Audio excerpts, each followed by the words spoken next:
Record. Hey, viewership. We're we're back to double digits. Double digits? I forgot to look, but I mean, we've been doing okay. I mean, it's a pandemic. Things are happening, It's you know? horrible. Nobody's watching, which is good. Get all these shitty shows out in the beginning. Get them all out in the beginning. This is all like spring training or summer, you know, games for football, Yes, so we're getting exhibition games. That's what it is. And you hear the music in the background. Here's rolling the graphics. Yes, I bought the special package. Yeah, you did. Welcome in. This is Unpacking Shit with Wise and McKinsey. I'm Tom Wise. And I'm Melinda McKinsey. Yes, you are. I love the hat. I know. You said we were going to talk about role playing. And then you said, are we going to dress up in costumes? And then what did I say? And you said no. There we go. This is why. I've had hair. Keep the hat. That's cute. That hat is cute. I'm just kidding. No, I know. I think you were talking more emotionally. Oh, I don't know if I like the hair. Right? You were talking more like this kind of role playing. Yeah, I'm talking about. I was talking about role playing in a, when you have a partner, you're going to pretend you're doing things. Oh, good. Yes. All right. Well, I'm excited. What do you want to talk about today? What are your topics? I've got a list. You got a topic list? Of course I do. Oh, by the way, special guest Matt Davis says he's going to be popping in with a quiz. With a quiz, are we timing? We should probably time. You got your whatever. I'm on. We started just 2 minutes after 3, so we're good. Okay. All right. X-ray feet, fresh tomatoes, boys of summer. Oh yeah, family roundup on Zoom, role playing, boobed colored glasses, and short money. Boom. Those are my list. Boob colored? Boobed colored glasses. Boobda? Boobda? Boobed. Okay. Yeah, we're gonna do all those today. I have my first topic is if I were a man, what? Is it an elephant waving his trunk around? I've seen that meme many, many times. I had something happen this morning that I want to discuss with my neighbor. Please. Yes. I want to talk about dream interpretation. All right. Yeah. Sexy talk and tip of the day. Well, let's do the if I were a man. Okay. So you tell me, because I know oftentimes when I share stories with you and I say, because I'm a woman, and you go, well, Melinda, not necessarily. You're not always right. Yeah. Everybody hates people that cut in line, not just because you're a woman. Right. Well, here, you tell, I want honesty. Here's what happened. So I got buckets, nothing. If I got nothing else, I got nothing but buckets of honesty. I know you do. So this morning, my car was parked on the side of the road, so I moved it to the front of my house. After I got out of the car, the neighbor across the street, who I've never met, I've seen him watch me park my car and smirk at me, and I'm like, well, I don't know you, so I don't want to make a story in my head. I've met a lot of the neighbors, not this guy. Right. He comes across the street after I parked my car. No hello, I am. No anything. He goes, I hope you're anticipating something nice and positive. I've watched you for a couple of weeks, and you always have a bright, cheery disposition, and I love the way you dress. And I tell you, most folks can't pull it off, but those hats, they're delightful. And I'm so happy I moved into this neighborhood. Wow. Is that how it went? You know what? It's not even close to how it went. What? So I get out of my car, he comes over, and when someone starts out the conversation that you've never met with, well, I feel like I'm probably going to be told something. Where was his finger at this point? Honestly, I went blind for a moment because I really lost some of my composure because I was so stunned. My neighbors have been fantastic, really lovely, helpful, lovely people. So I was expecting this from this man to come over and go, oh, I like your car, whatever, because it's a cute little car. So he says, well, you shouldn't park to block your driveway. I have a driveway that is too steep for my car. My car's too low to the ground. I have to get the driveway fixed. Right. So I park in front of my drive where the signs say that I put up, do not block driveway. Okay. Right. Gotcha. Very common in New York. Do not, but it is my driveway. Of course. You don't want people can't block your driveway. Then you can't, right? There's hazard. So he says, well, you shouldn't block your driveway. I know it's your driveway, but you should pull it back so people don't think someone's blocking your driveway. So I I looked at him and I said, well, because he started the, well, I said, I've been advised by the other neighbors to pull up and block the driveway because if I pull back too far, I live on a corner and my car was hit already once. So this is why I don't do it, sir, who I don't have to explain my life to you whatsoever. So then he says, yeah, that's New York, but people are going to think someone's blocking your drive. May I offer why he's crazily wrong? I could see where he's coming from. He's wrong. He's trying to mansplain a little bit, I'm guessing. But he might, I don't know, would he say the same thing to a man who parked his car in the driveway? Probably not. Probably not. I'll give you that much. I'm going to say that's a probable not. No one's going to tell me probably not to park like that. But let me just tell you, the way you're doing it is right. If I'd be driving the street and I'd see someone's parking in your driveway, I was going, that son of a bitch is parked in that nice lady's driveway. All right. But I'm not going to do anything about it. That's done. However, think about this. I'm going to guess, having never been invited to your house, never seen the street you live on.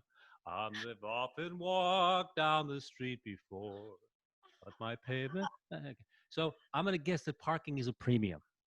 Yes. Yes. So what? So rather than you taking up a parking space, you've got a permanent space there in your driveway. I woman explained that to him.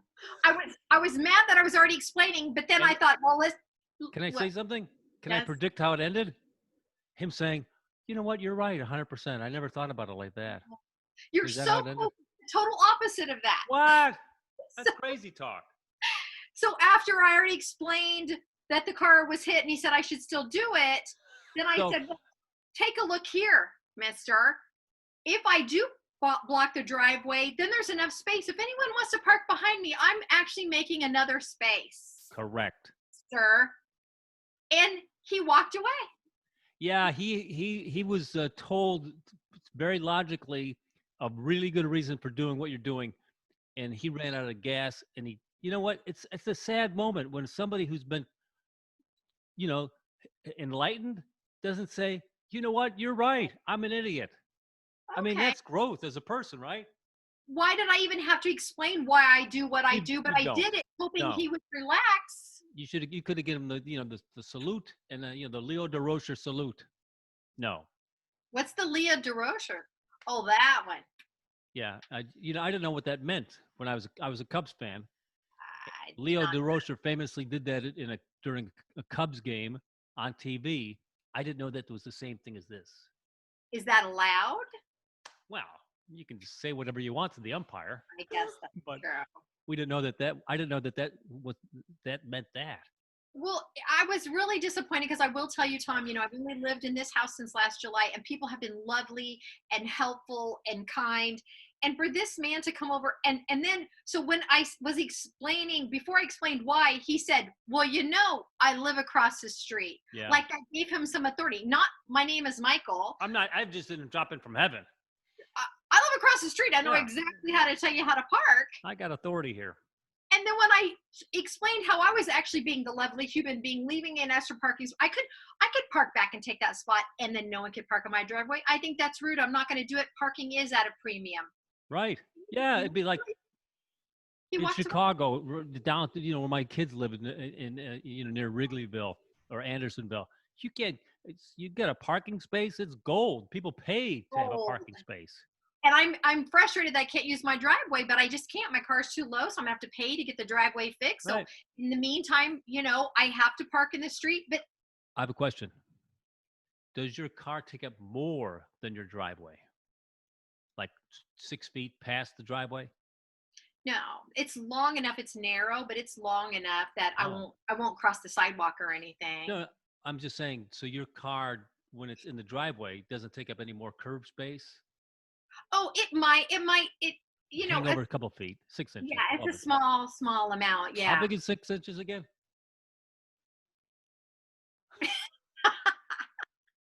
So that's why this topic was called "If I Were a Man." I know I say a lot because I'm I felt very strongly if I was a dude, he would not have come over and corrected my parking. Oh, I'm with you. I Okay. am with you 100%. Ding, ding, ding for Melinda.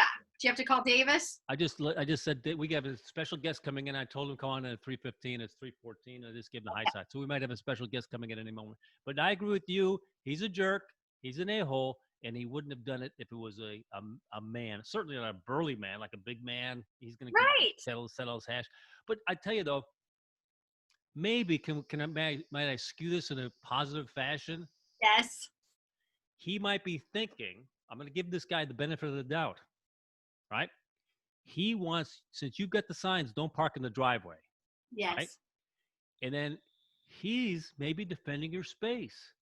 And he's saying, hey, if people see that you're not enforcing your driveway signs, maybe other idiots will think, oh, in the neighborhood, oh, I guess no one's abiding by these signs. And so I could park there if I wanted to. You know what I'm saying? I suppose, but it's New York. I don't think people are tracking my driveway. I'm just saying other neighbors might see and note that the driveway signs are not being enforced here. Just like if all of a sudden there's a fire hydrant and everybody was parking there, I might think, I guess everybody's cool about parking in front of a fire hydrant. Well, I don't think he's thinking this way, but maybe this is in some crazy world, this is what his thought pattern was. I feel like I handled it the best way I possibly could, being blindsided by some dude telling me how to park. I didn't go, what are you doing here? Who do you think you are? Because if I was in a different mood, I would have. Right. Get the fuck back over there. But I didn't. I'm sure there's a pie coming your way in the future. Miss, lady. Thank you for bringing up those solid points, and here's a pie, and I apologize. Well, anyway, if I were a man, it wouldn't have happened. I like that. Yeah. So are we going to keep going? Davis, I'll have to just figure it out. I tell Davis to call in. Call in. Nah. You have to let me in. Oh, here he is. He's waiting. Okay. Bring him in. My bad. Your bad. My bad, Davis. You were invited. I did not invite you in properly. Okay, I see everyone. It's actually working. Hey! Sorry, it was my bad. I didn't see the note that I had to let you in. That's okay. I'm happy to be let in anywhere at this point. All right, you're on the clock. Tim and Melinda, right? Yeah. Is it Tim and Melinda? Hi, Melinda McKinsey. Hello, Matt Davis. I hear you're going to be our trivia professional today. Well, I'm excited. I have a test question today. Just one. I know you guys both love movies, and I know you guys both love money and movies. No kidding. So we're gonna have a quick trivia question about movies. We're talking about movies that are low budget films. Tom, you and I were talking about this the other day, about movies that are low budget but big box office. Okay. Right. So here's the question. This is a multiple choice question. The question is, which low budget film or movie had the biggest return on investment? Gotcha. Which 5 times, 3 times, 17 times. So low budget versus lots of box office, right? Yeah. Okay. So here are your choices. Number A, Yes. My Big Fat Greek Wedding, which I loved, great movie. Yeah. B, Rocky, which is a classic, right? My story, my theme story. Or C, One Flew Over the Cuckoo's Nest, which I was actually in that film, but we'll talk about that another time. So again, A, My Big Fat Greek Wedding, B, Rocky, or C, One Flew Over the Cuckoo's Nest. Okay, you want to eliminate one of them, Melinda? Go ahead, eliminate one of them. I've got a reason to eliminate one right away. No, I don't. I just want to hear who Right, you guys, which one you like. Well, I loved One Flew Over the Cuckoo's Nest. That was one of the few books I've ever read by Ken Kesey. Agreed. And where the line comes from, right? One flew east, one flew west, one flew over the cuckoo's nest. Anyway, I'm going to say that is not the one that produced I'll most agree money. with you. I'll agree because you had two stars in that movie, so that chewed up a lot of the money. Jack Nicholson, and then I was just thinking about her today, Nurse Ratched. So I'm going to say no to that. So Melinda, do you ever want to think out loud? I do want to think out loud. Well, because I think I would like to lean towards Big Fat Greek Wedding, but I believe that Rocky has made more money overall, and we're really talking about who's made more money. Right. So that multiplier. Yep. Seems like it probably made more money than Big Fat Greek Wedding. And I know at the beginning he didn't have a lot of support, so I'm going to choose Sylvester Stallone's flick because I think it made a lot more money than Big Fat Greek Wedding. Look at Davis. You can't read him. He's like, he thinks he's Nope. a poker room. Poker player. I don't know. So that'll leave me, because I do know that Big Fat Greek Wedding only had one star or one name. That was the male lead or a co-host, co-lead. Yeah. But, and you had a couple of people just getting in the movies, and they probably made that movie for less than $20 million, and it made $180 million is my guess. But I will not go with Melinda's guess. I'll leave her to that, and I'll take my Big Fat Greek Wedding. Okay. Very good. I think, well, first of all, kudos. You guys eliminated the one that was in third place, which is One Flew Over the Cuckoo's Nest. Let me say, It had a budget of, you want to guess? It had a budget of $38 million, and it's made $210 million. $3 million budget. $3 million budget. It is in the top 10 of all time of return versus low budget. Surprisingly low budget. $3 million budget returned $108 million. That's 36 times their investment. So that now again, we're talking box office. We're not talking video sales and all that, just box office. So in second place, with a 73 times return on their investment, is My Big Fat Greek Wedding. Wow. You want to guess the budget of that one? If you're saying 3 million, now it doesn't necessarily have to be less than 3 million, because it's all about multiplying. Right, it could be more or less, but it's a multiplier. It could be 20 million. I'm going to say that was also, oh my gosh, that was, how long ago was that movie? 30 years ago? 25 years ago? You don't know. I'm going to say the budget was 7 million, because they had Andrea Martin in it. So 7 million is the budget. $5 million budget, returned the largest amount of box office, $368 million. Chicks love that chick flick. Huge. I love that movie. I thought it was a great movie. That's 73 times their investment. So that leaves number one, Melinda, congratulations, is Rocky, with a budget of, anybody want to guess? I'll say the budget was 4 million, because they did not have any stars. They had Burgess Meredith. Burgess probably did that shit. Trust in the film at all. What's that? They had no trust in the film. That's they didn't exactly right. go anywhere. No, he wanted to just do it. So Burgess Meredith cost him $50,000, and the rest was into the lunch. Then you had lunch.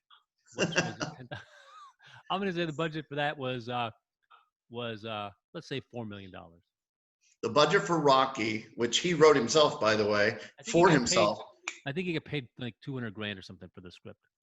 The budget for Rocky was $960,000. And it returned $117 million, or basically 117 times their investment. That's crazy. Not a bad investment, right? That's how your investments work out most of the time. 117 times the return. We could make a film for that kind of money. We could get at least under $1 million to do a flick. All we have to do is make that much. I think I'm up for it. I'm ready. You guys have already started the franchise right here. Yeah. Unpacking your crap. Is that what it is? The franchise, I think, right? Unpacking your stuff, or say shit during a podcast. Okay, I can say shit. Well, I will. Wow. Oh, doesn't have to. But I love doing trivia, and I appreciate you guys having me on. And I love and congratulations, Melinda. You are up 1-0 over the Wise Man. Based on my logic and my reasoning. Look at you. That's exactly right. Not just a pretty face. That's right. All right, here, guys. Okay, guys. I hope to see you on Friday. Very good. Thanks, Davis. Well done, sir. Thanks, guys. See you later. Okay, you could let yourself out, right? Yeah. Bye. Bye. Off like a new bride's bra.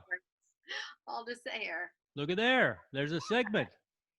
We are really very when I say we, congratulations on that technology, Tom. Oh, Slippy, that was fun. So I said, no, we'll not even try it. We'll not even test it. We'll just go live with it. I think it'll work. That's great.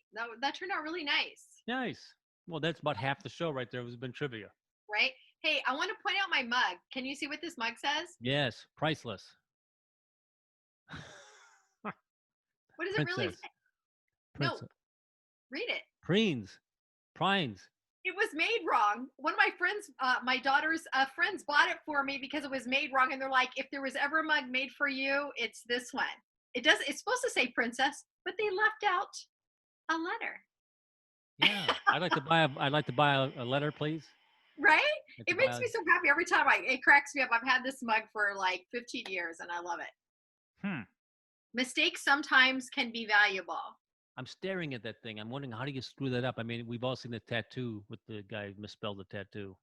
And it was on the shelves to be sold with regular merchandise. And was there another one next to it that was spelled correctly, though? Or Yeah. were they all misspelled? No, this one. So they bought it for me and said, this is perfect for you. So wait a minute. They're claiming they had princess mugs properly spelled next to them? Yes. See, clearly somebody who's making that English is not their first language. It makes me really super happy. This could be a whole market of selling things that are spelled incorrectly. You're really happy some 7-year-old made that mug. Probably No, lost my his mind. daughter's friends bought it for me and they bought it when they were all in college and it And makes me super happy. Right. Well, I think it was TJ Maxx or one of those stores, you know? somebody made it. Some 7-year-old in Yeah, somebody made it. in Asia. Dude. Next job was making sneakers. All right, so we'll make that a whole new category. How do you spell it? How do you spell it? I'm sorry. That is quite delightful. Sorry. Thank you. COVID.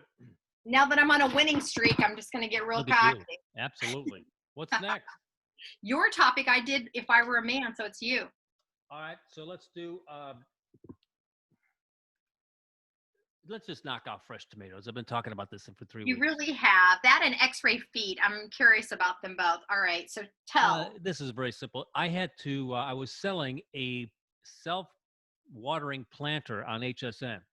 Right? Okay. I got hired to sell a self-watering. I know nothing about it. I've attempted to grow plants here. I live on 5 acres. I attempted one time to grow plants, and the bugs just ate everything. I planted multiple trees. Only really 2 have survived. 2 apple trees dead. Avocado tree blossomed, gave me 1 fruit. Horse knocked it down, dead. Orange tree. It was way too. The roots were in water because here in Florida, you can have water 3 feet from where you're standing. I mean, we're living in a crust. So my success rate with plants is not good. Not good. Okay. Usually I overwater them. So I got hired to do these self-watering planters. Right. And I'm a fancy man, and I'm what's considered to be on-air talent. I invented the phrase "walk on, walk off" talent as a way to describe what I'm willing to do and what I'm not willing to do. Because sometimes if you say, you're going to do an item, they're going to go, oh yeah, by the way, would you mind bringing a truck full of props and bringing them all together? Blah, blah. And especially, I invented that phrase for my ex-wife, Terry Toner. I said, hon, tell him you're walk on, walk off. Don't tell him you're going to be lugging all these props, because there's a business for supporting on-air guests, which is bringing in props. And then plus, when you find yourself, assembling all these props before a show, you're exhausted. You're moving heavy things.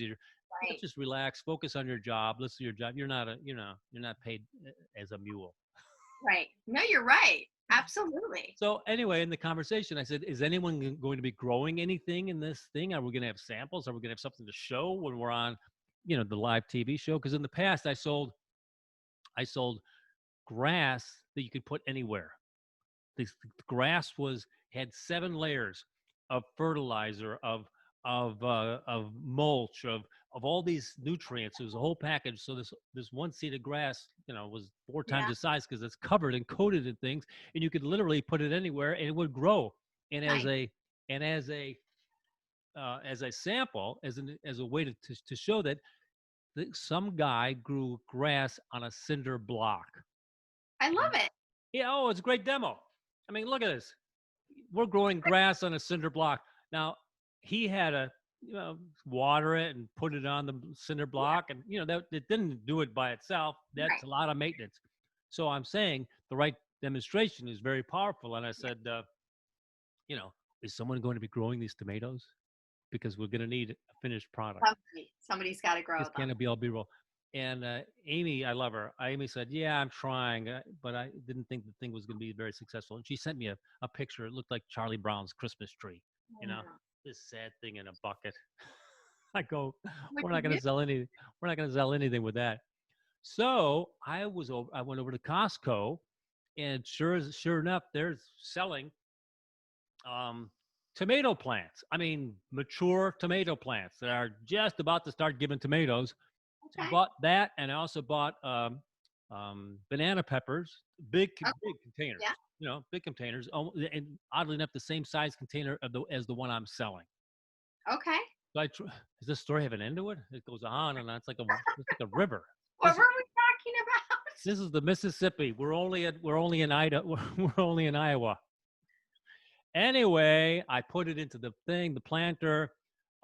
Self-watering was perfect. Tomatoes drink up way more water than you think. I mean, this tomato plant was going through, I'm not kidding, a gallon of water a day. I'm not one to exaggerate. I'm putting a gallon of water into this base. This tomato plant is just soaking it up. Right. Long story short, the shows were successful. Everybody was happy. The thing looked healthy. Didn't have a lot of tomatoes on it, but I bought some fake tomatoes from Amazon. I put those on the plant. Just, it's all TV. Yeah. But I would have those tomatoes for breakfast, and they were absolutely amazing. Versus tomatoes that you buy at the store, they're all grown for color. They're not grown for taste. Right. But the tomatoes I grew myself were absolutely amazing and sweet and juicy and flavorful versus the plastic stuff you get at the store, which is a little bit disappointed. You can't buy a good tomato. So I went out, I bought another tomato plant, and even though it's summer, I'm still going to try it. And I got 2 green tomatoes on it today.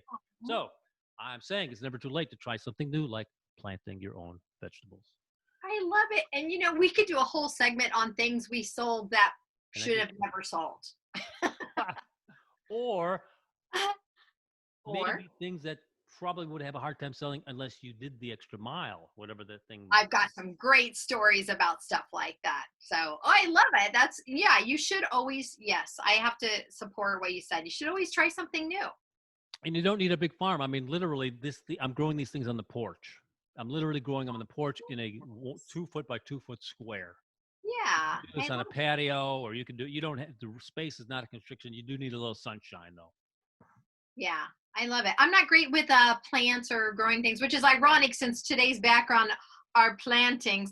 Oh, here's why I did the plants. I totally forgot. Are you ready for this? I can't believe I forgot this.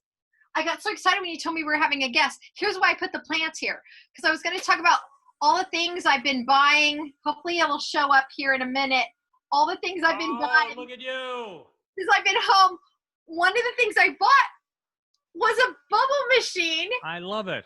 Because bubbles are happy, right? And it's nice to have. So I put it in the backyard when I have my feet in the pool. And I have the bubbles. And it really does it makes me happy. I mean, Lawrence Welk proved that, right?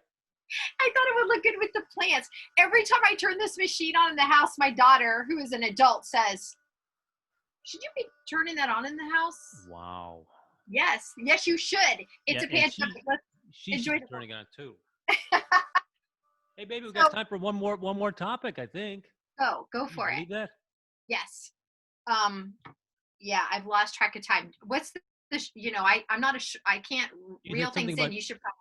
No, you're fine. I think we talked about dreams. Was that it? Oh, that's a really long one. That's what she said.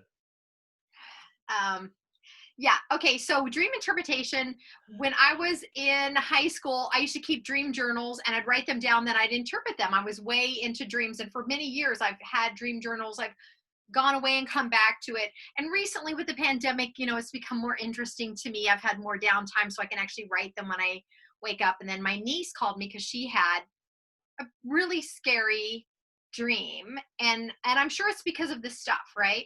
So it reminded me of a dream I had in 1988. Wow. The reason I remember 1988 is because I was pregnant with Alexandra. And no, 1989. And I was pregnant with her. And here, very quickly, here's what happened. So 1989, we didn't have the cell phones. We didn't have the stuff, right? Not in 1989. The good old days. So in my dream, very quickly, what happened was I was walking around in the dark and people were running for their lives because people in the government were going to take control of us, and men in fatigues were taking people and like getting rid of them. And we all had these machines in our hands, and we all got a message at the same time with the machine in our hands saying that everybody has to go back to their homeland, meaning you have to go back to where you were born or they were going to kill you. I had that dream in 1989 and I woke up crying. It has stuck with me for years, and now I feel like it's coming true. What are you, Nostradamus? I mean, That's like in the news plus the Bible. yeah, I Jesus mean, has- and I wrote it down in 1989. So, I mean, I didn't know about cell phones or, any of those Of course, things, you but in didn't. my dream, I was warning people and trying to save people and trying to say, no, you have to go here, and hiding. And it was very scary. And I do feel like, based on, seeing guys in fatigues throwing people in vans and, everybody saying it's okay to do it, I do feel like it's coming true. It's crazy. Isn't that crazy? Have you ever had a dream that just really stuck with you and it felt so real? No, but that's another topic about things that I've seen as far as predictions of the future. I'm going to write that down. We're not going to do it today. Yeah. But, Okay. I can do 10 minutes on that. Yeah. Okay, cool. So Breathe. yeah, so I think dreams are important, and I think we spend like a third of our life dreaming. So you should spend some time like thinking about your dreams. That's when your mind is relaxed. You're trying to sort things out. Yes. So I do recommend for people to like try to pay attention to their dreams. But yes, I am obviously a predictor of the future. It's a quatrain, right? That's what Nostradamus was writing. Oh, Nostradamus. And Nostradamus. Oh, no. I thought we were going to do role playing, and I wear the hat and Yeah, everything. it's going to be next week. Next We're going to do it Friday. And let me ask a question. If you're watching the show, does it aggravate you to see that we mention a topic and we never get And to then we just don't do it. Well, we'll try. We're trying. I think we're trying our best. Maybe And we'll whittle it down to two things rather than the laundry list. Yeah, maybe. Like you said, we're getting the shit out of the way now. We're figuring it out Before we go national, of course. before we go national with all of our sponsors.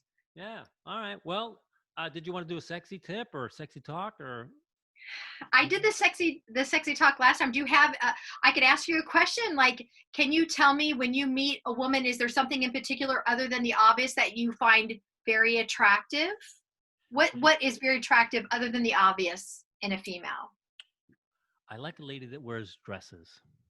Oh, It's been a thing. Wears dresses. yeah, I get that. That's Yeah. very sweet. Yeah. That's very sweet. I've been really thinking about love a lot because I just finished watching that show I told you about, Love on the Spectrum. I saw You that know, advertised yesterday on Netflix. I didn't watch it, but I'm watching Chinese shows with my girls. The girls love Okay. Chinese soap operas. Oh, My twins are in from Chicago for another 10 days or so. okay. That's interesting. By the way, my Italy shows yesterday did I was fantastic. going to say, I wrote down Italy to make sure I would ask you about that. That's wonderful. They're so nice. They're so kind to me. They treated me like a celebrity. They're like, oh, Melinda's here. Melinda. Oh, we're so excited. It was so great. And so, of course, it got me very jacked up. And I'm like, yes. And let's talk about some things.